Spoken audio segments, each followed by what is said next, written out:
Nós temos um pai, irmãos, que se alegra em ver o seu filho retornando à sua casa. Bendito Deus. Glória a Deus. E para entender, irmão, essa palavra, a gente tem que voltar um pouquinho, porque essa parábola, ela é dividida em 3 histórias. E Jesus, ele conta a parábola da ovelha perdida, que se perde fora de casa. Jesus conta a parábola da dracma perdida, que se perdeu dentro de casa. E Jesus, para encerrar, ele conta a sua terceira história, sobre 2 filhos, um que estava perdido fora de casa e um que estava perdido dentro de casa. Aleluia. Glória a Deus. Irmãos, e para entender, nós temos que fazer 2 perguntas. Por que Jesus contou essa parábola? E para quem Jesus conta essa parábola? Então, se a gente voltar um pouquinho no versículo 15, primeiro versículo, se você tiver com a sua Bíblia aberta, vai dizer assim: e chegavam-se a ele todos os publicanos e pecadores para o ouvir. E os fariseus e os escribas murmuravam, dizendo: este recebe pecadores e come com eles. Então Jesus lhe conta esta parábola. Essa história, irmãos, é sobre um pai amoroso. Jesus está dentro da casa, rodeado de publicanos e pecadores. E do lado de fora da casa estavam os escribas e os fariseus. E Jesus, irmão, sendo Deus encarnado, Jesus estava se alegrando com a presença de pecadores na sua casa. Jesus, irmão, sorria, brincava, comia com os pecadores.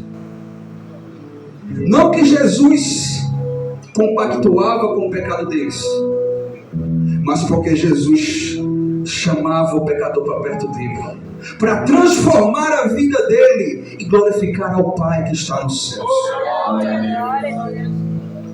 E os escribas, irmãos, e os fariseus estavam do lado de fora. E eles eram religiosos. Eles se achavam homens santos.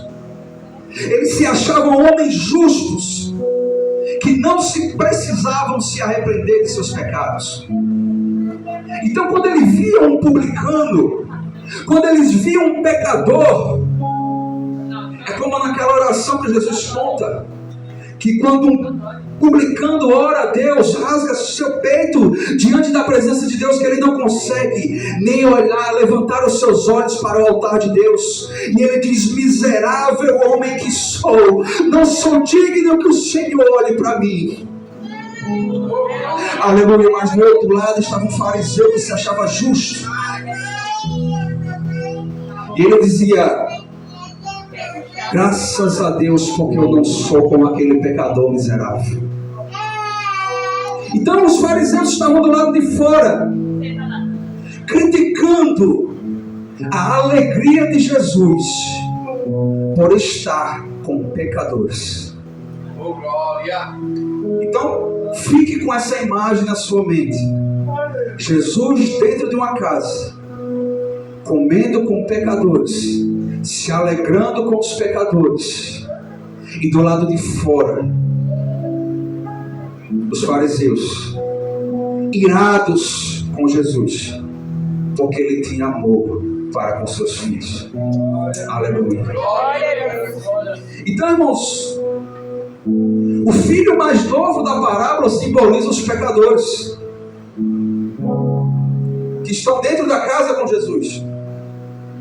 O filho mais velho representa a figura dos fariseus e escribas que ficaram do lado de fora.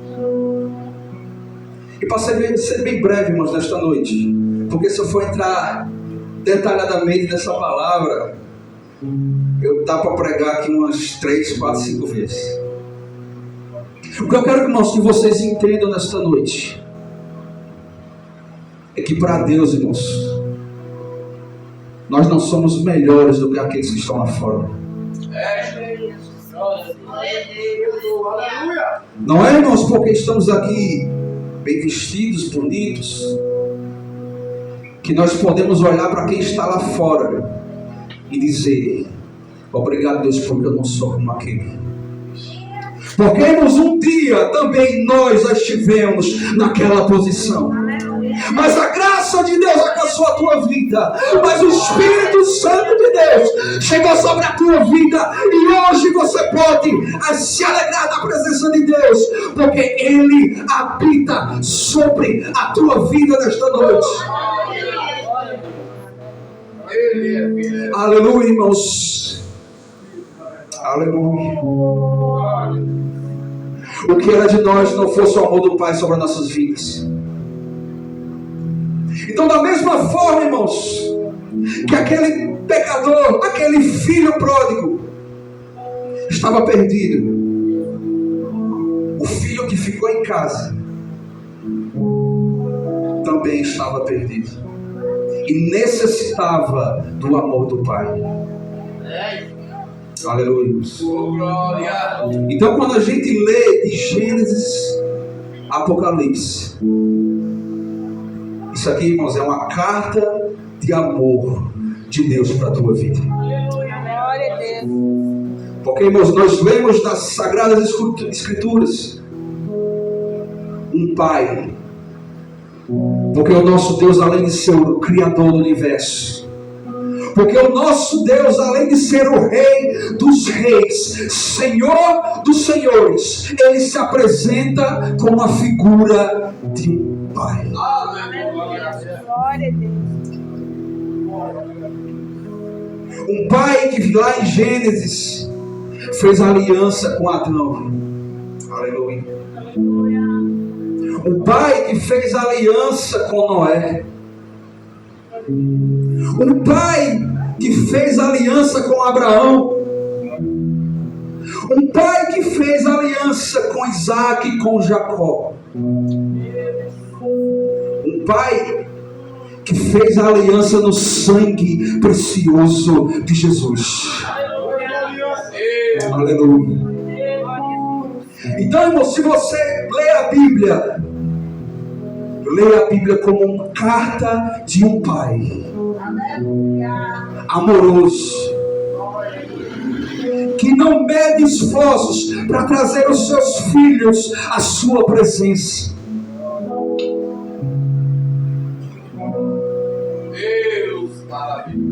Um Deus que sofre o prejuízo por cada um de nós.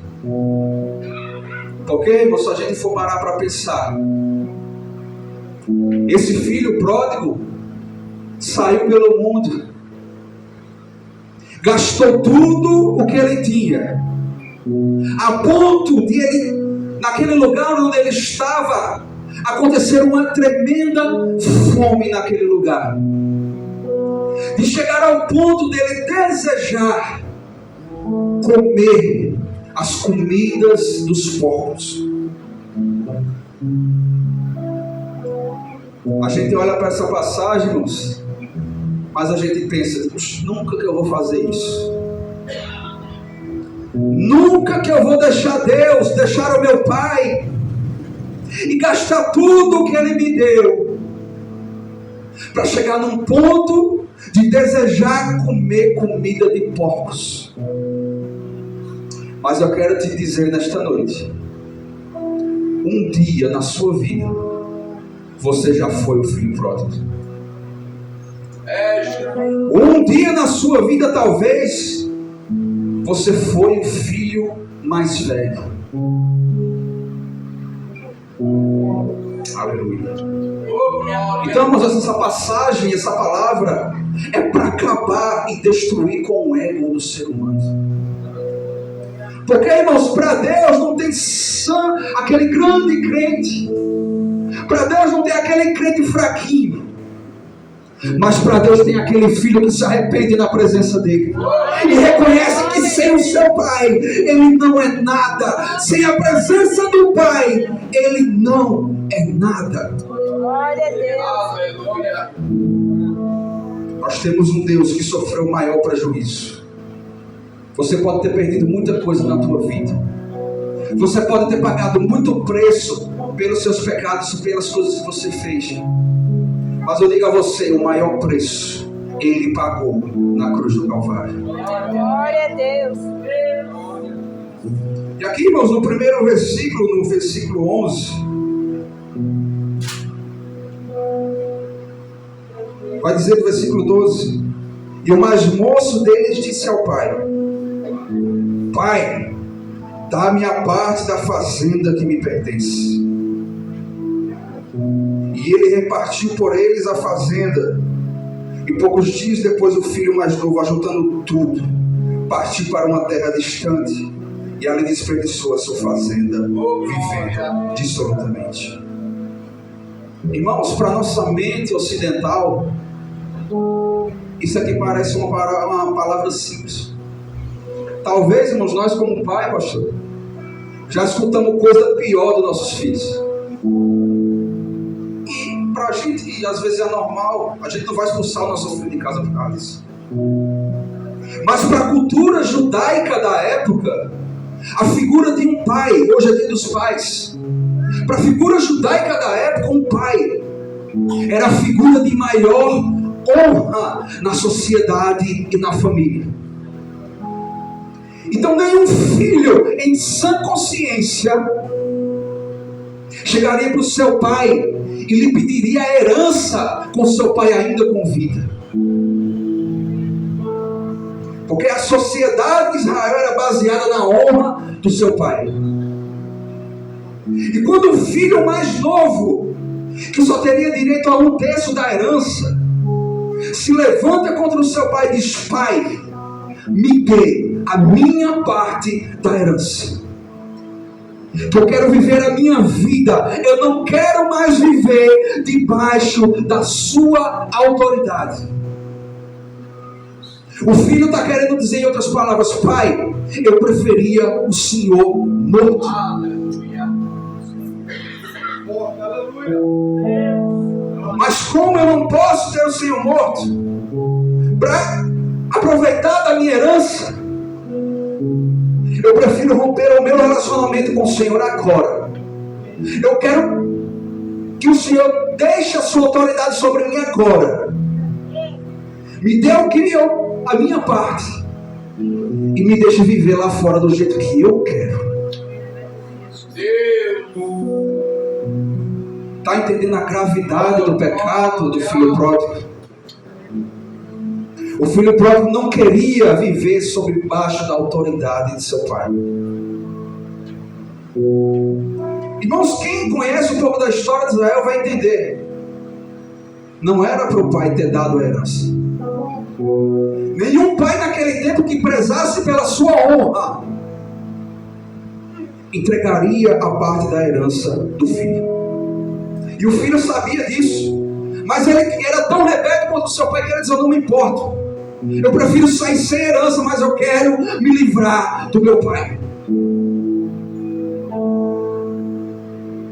Deus. Sabe o que era para esse pai ter feito? Segundo os costumes da época, era para o seu pai ter lhe dado um tapa no seu rosto.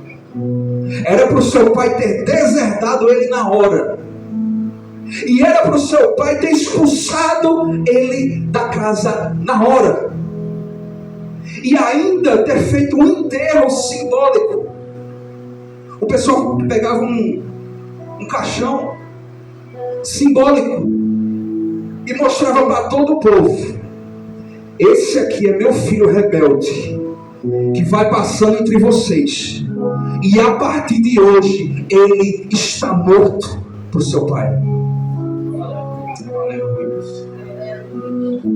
Aí você vai entender o que Deus fez por você. Aleluia. Mas esse pai era diferente. Ao invés de colocar a vergonha sobre o seu filho, ao invés de matar o seu filho.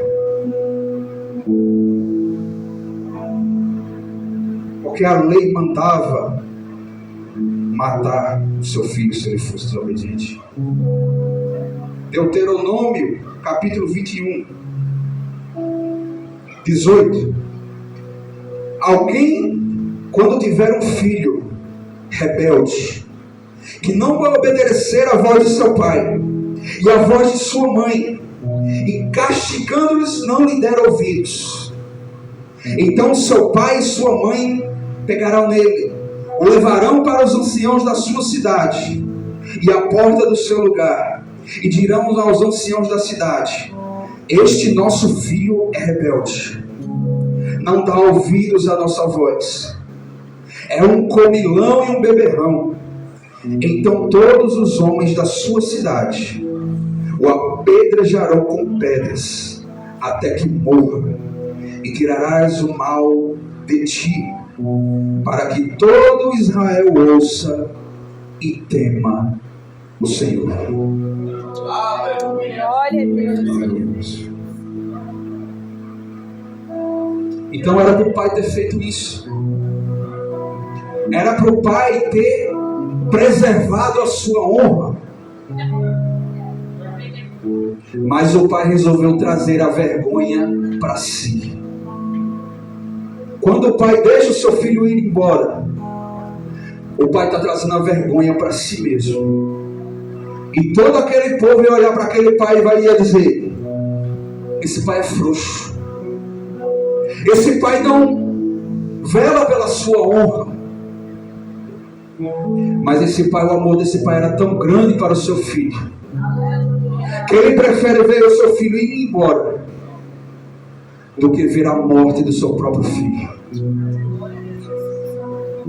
Aleluia.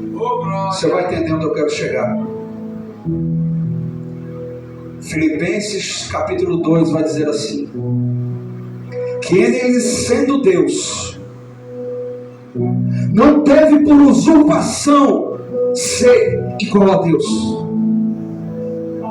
mas humilhou-se a si mesmo, tomando a forma de homem, e se humilhou até a cruz do Calvário. Aleluia, irmãos.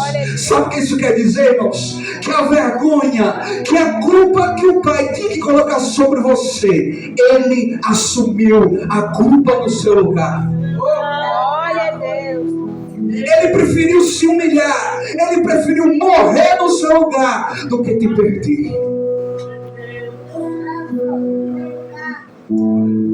Glória a Deus. Aleluia.